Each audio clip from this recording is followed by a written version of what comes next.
Hi guys, Don Rice here, and I'm just finishing up the engine baffles for the GT80 on the Corsair.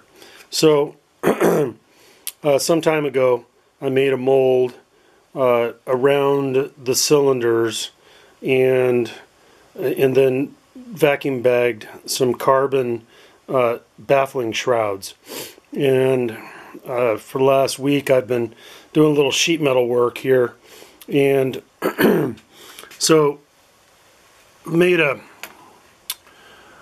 exhaust piece here, and then there's these little pieces here that are sandwiching the carbon in between them. It's all riveted together, and I've used JBWelded as well, so they should be good and permanent. Looking on the inside, you can see the rivets there. They're just pop rivets. They're aircraft grade stainless steel pop rivets. And over on this side, I use G10 instead of steel backers, and this sheet metal bracket here. So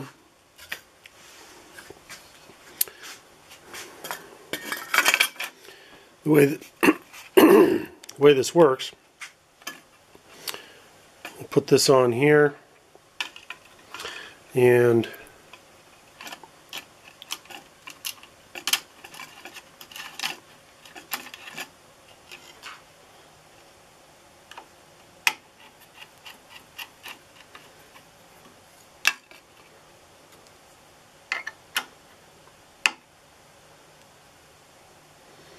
we'll snug that down. And over on this side, you can see how, oops, it'll line up there. There'll have to be a gasket between the engine and this metal plate, and then there'll be another gasket between this and the muffler's header.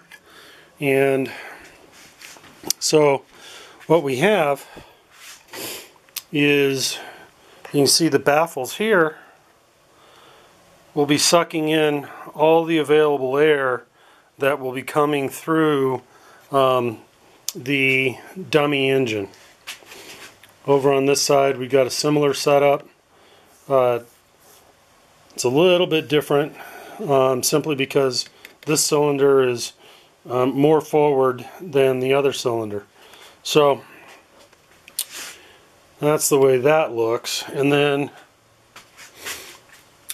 you can see how they're pretty well lined up with each other and with this face right here.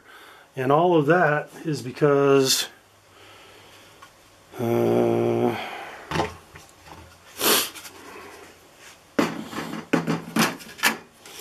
dummy engine will go on here.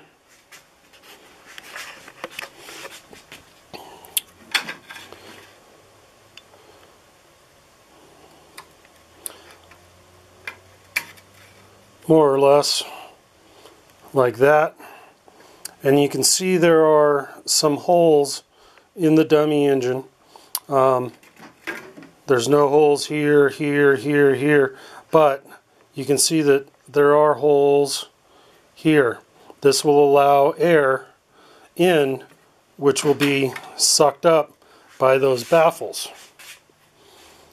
You can see there's essentially very, almost no space on the back side between the dummy engine and the baffle. You can see a little bit of daylight there, but not much.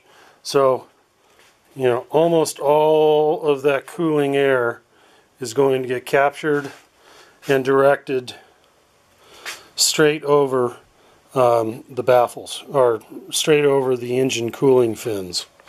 So that's the plan. And at this point, these baffles are ready to rock. You can see that there's virtually no clearance.